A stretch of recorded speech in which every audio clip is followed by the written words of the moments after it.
Kuya, ginagawa nyo din ba ang cold calling sa remote sales? Una sa lahat, appreciate natin yung ilaw. Majestic. Going back to the show. Oh guys, actually part yan ng tinuturo ko sa community natin, yung cold calling. Sa mga hindi nakakalam, ang cold calling hindi po yun yung pagtatawag na malamig.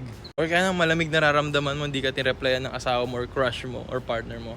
Cold siya. Hindi po yun. Kapag sinabing cold calling, it's basically you're calling yung mga prospective client para introduce yung product or service nyo. Para makapag-set kayo ng appointment or mabentahan nyo sila, yung goal. Yung mga taong tumatawag sa inyo minsan sa mga mga bangko or credit card or kung ano-ano na tatawagan ka sa gabi.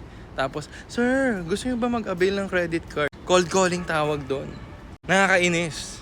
Pero isa yan sa pinaka in-demand na trabaho sa remote sales, guys. Cold caller. Now, inside sa community, guys, yung sa unang version ng community, meron cold calling dojo doon, yung pwede kayo mag-roleplay. And gagawin ko ulit yan, pero this time baka ipunta ko sa Discord.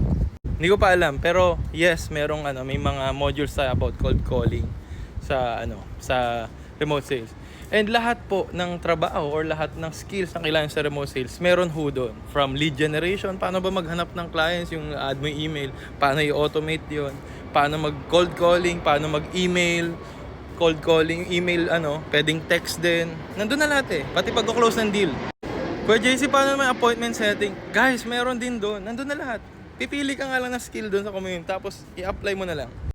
It's either aralin mo ng full para maging full stack ka na remote sales or gusto mo kuha lang isa. So yun. If you're someone na gusto matutunan yon, link in my bio for the free community or just search jointheparliament.com. Let's go!